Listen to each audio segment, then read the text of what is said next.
Yang paling mengecewakan adalah ketika akhirnya Medan membuat serasa menjadi menantu yang durhaka kepada Jokowi. Jadi Medan ini akhirnya mengecewakan karena rasa-rasanya menjadi satu tempat yang membuat sang menantu ini durhaka kepada Jokowi.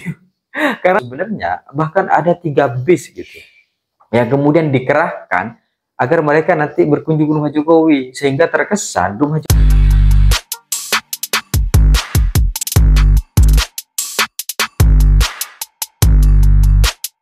Hai korban ghosting, dalam suatu hubungan kadang kita ingin memberikan berbagai macam surprise atau kejutan-kejutan, dan tentunya dari berbagai macam hal itu perlu perencanaan atau setting menyeting.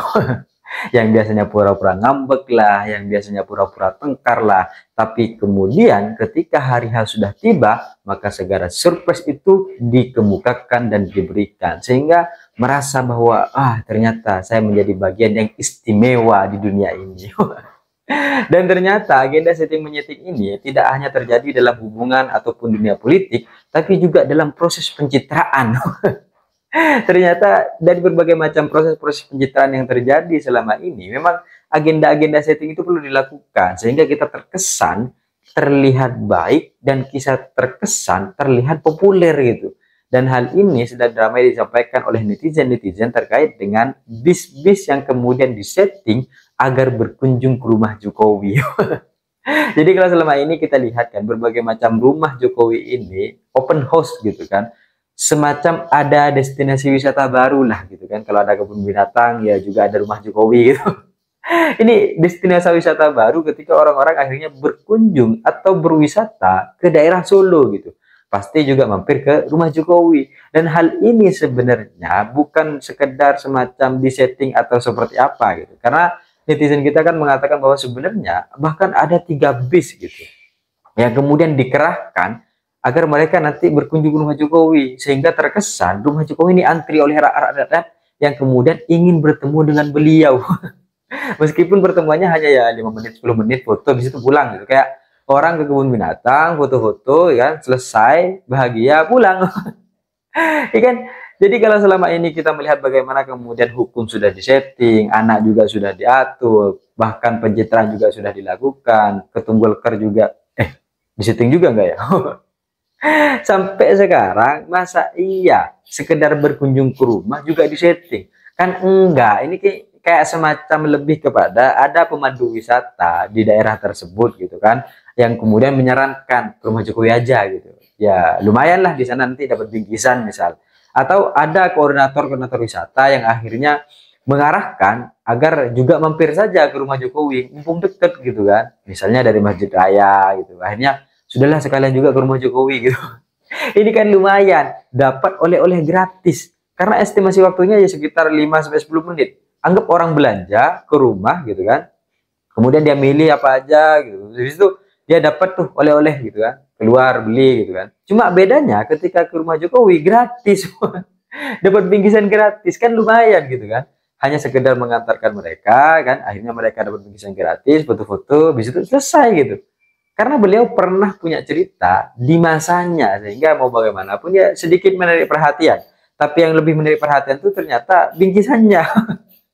Karena lumayan gitu. Kapan lagi kita jalan-jalan ke suatu daerah dapat bingkisan gratis kan lumayan. Makanya akhirnya ada berbagai macam kunjungan-kunjungan dilakukan oleh orang-orang.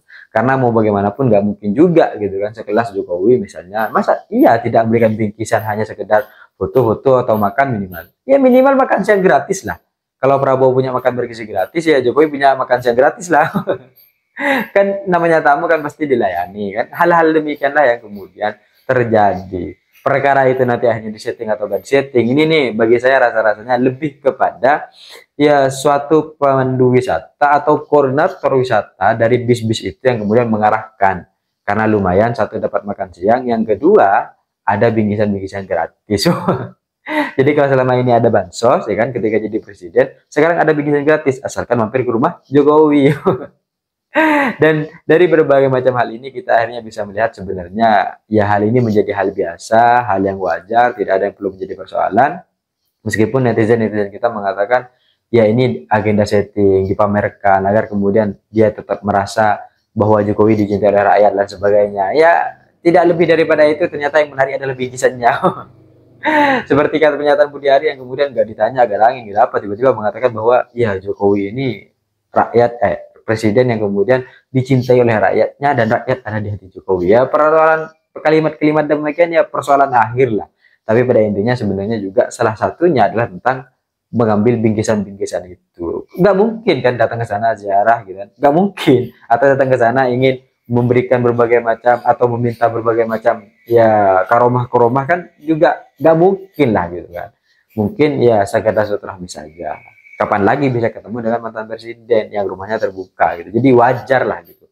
Dan di sisi lain pernyataan-pernyataan yang muncul dari berbagai macam peristiwa ini juga salah satunya adalah ketika Ferry Amsari itu menyindir Jokowi bahwa kenapa sih Jokowi ini masih menari-nari gitu kan, menari-nari, nggak tahu ini menari apa ini, nari kepang atau gimana, nggak ngerti gitu. Tapi dari berbagai macam hal ini sebenarnya adalah tentang bagaimana kemudian Jokowi juga terlibat aktif dari berbagai macam hal-hal yang terjadi di daerah-daerah, entah dia akhirnya berkunjung ke daerah atau peresmian-peresmian apa, atau melihat berbagai macam proyek-proyek yang ada lah. Hal-hal itulah yang kemudian disebutkan sebagai menari-nari gitu kan. Karena selama ini kan kita selalu mengerti bahwa sebenarnya yang diusung oleh Prabowo Gibran yang akhirnya sekarang sudah terpilih dan menjadi presiden dan wakil presiden bahkan sudah 100 hari kerja. Ini kan tentang keberlanjutan. Tapi kalau dilihat-lihat, rasa-rasanya nggak tampak tuh keberlanjutannya di bagian mana. Seandainya ada nilai gitu kan, dari 5 sampai 10%, ya nilainya Jokowi tentang keberlanjutan yang dilanjutkan oleh Prabowo itu cuma 5%. Sisanya nggak ada gitu. Ya dia melanjutkan kebijakannya apa? Nggak ada kan. Pada akhirnya ternyata kebijakan-kebijakan Prabowo lah yang pro terhadap rakyat-rakyat kecil, terhadap rakyat-rakyat yang membutuhkan kehadiran pemerintah, bukan kepada rakyat yang membutuhkan kehadiran pemerintah untuk menunjang segala kepentingan-kepentingan pribadinya. Tapi Prabowo lebih kepada kesejahteraan yang harusnya dirasakan oleh masyarakat.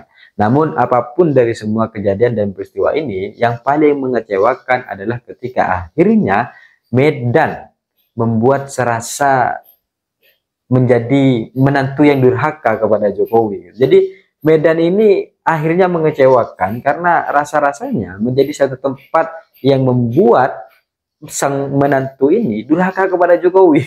Karena di sana itu tersebar berbagai macam tulisan-tulisan tentang adili Jokowi, adili Jokowi. Padahal kan kita tahu bahwa Medan ini adalah wilayah yang kemudian juga kerap kali sangat dekat dengan Jokowi karena di sana ada menantu Jokowi yang sekarang sudah terpilih menjadi gubernur. Tapi nggak tahu masih dilantik atau enggak karena masih proses sengketa. Tapi ketika akhirnya muncul kalimat adili Jokowi dan itu ada di Medan, ini rasa-rasanya membuat Bobi Nasution menjadi durhaka. Kok tidak bisa menjaga nama baik Jokowi?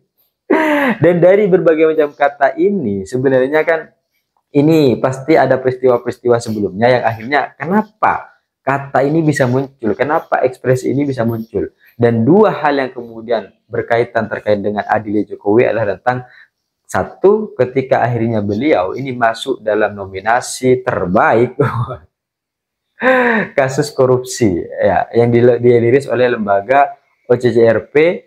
Dan yang kedua kasusnya adalah tentang pagar laut, di mana akhirnya nama Agua, nama Jokowi itu diseret dalam kasus ini dan dilaporkan kepada KPK untuk kemudian diperiksa. Sehingga latar belakang bagi saya kenapa akhirnya muncul tulisan-tulisan yang dipilok demikian terkait dengan kalimat adili Jokowi, pasti latar belakangnya adalah tentang nominasi yang Jokowi terima sebagai orang terkorup. Yang kedua adalah tentang namanya yang akhirnya terseret dalam kasus pagar laut.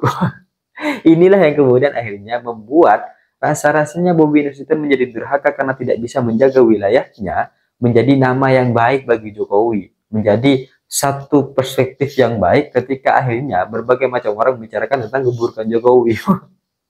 Ini kan repot jadinya gitu kan. Tapi apapun itu semuanya pada akhirnya demokrasi selalu menghantarkan kita bahwa kekuasaan hanya sementara. Setelah jabatan selesai, maka semua hal bisa menjadi mungkin, termasuk dosa-dosa atau perilaku-perilaku buruk yang pernah dilakukan, sehingga itu seringkali menjadi bahan-bahan untuk digoreng agar kemudian kepentingan-kepentingan politik yang di kemudian hari diinginkan itu tidak bisa tercapai. Tapi apapun itu, semuanya adalah ekspresi yang diungkapkan oleh masyarakat dan mempunyai latar belakang masing-masing. Saya pikir itu cita-cita saya, ingin seperti Gibran, tapi saya sadar diri dan sadar posisi. See you, korban ghosting.